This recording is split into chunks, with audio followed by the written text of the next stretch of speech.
তোমার রহমতের সামনে আমার গুনার তো কোনো অস্তিত্ব নাই মওলা। আমার গুনাহ না হয় পাহাড় পরিমাণ হবে, বেশি থেকে বেশি আসমান পরিমাণ হবে, না হয় পুরা পৃথিবী পরিমাণ হবে। তোমার রহমত তো অগণিত, তোমার রহমত তো অসীম, তোমার রহমত তো আনলিমিটেড। এবার রব্বে করিম বলে, তাহলে ঘাবড়াস কেন, তাহলে মন ছোট করস কেন? আরে গুনাহ করেছো তো করেছো, কি হয়েছে? একবার তো তওবার মাধ্যমে আমি রবের দরবারে ফিরে আই। মওলা, ফিরে আসতে পারবো তো? দরজা কি খোলা আছে? রব্বে করিম বলে, মরণের আগ পর্যন্ত, কিয়ামতের আগ পর্যন্ত, সূর্য পশ্চিম আকাশে ওঠার আগ পর্যন্ত দরজা খোলা আছে, দরজা খোলা আছে, দরজা খোলা আছে। এবার বান্দা বলে, মওলা 24টা ঘন্টার কোন টাইমে আসলে সেই দরজা খোলা পাবো?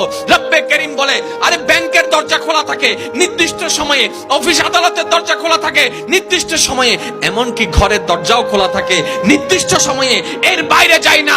কিন্তু তোর রবের দরবার এমন একটা দরবার, 24টা ঘন্টার যেই কোনো মুহূর্তে তুই আসবি, তোর রবের দরবার তোর জন্য খোলা থাকবে। সুবহানাল্লাহ।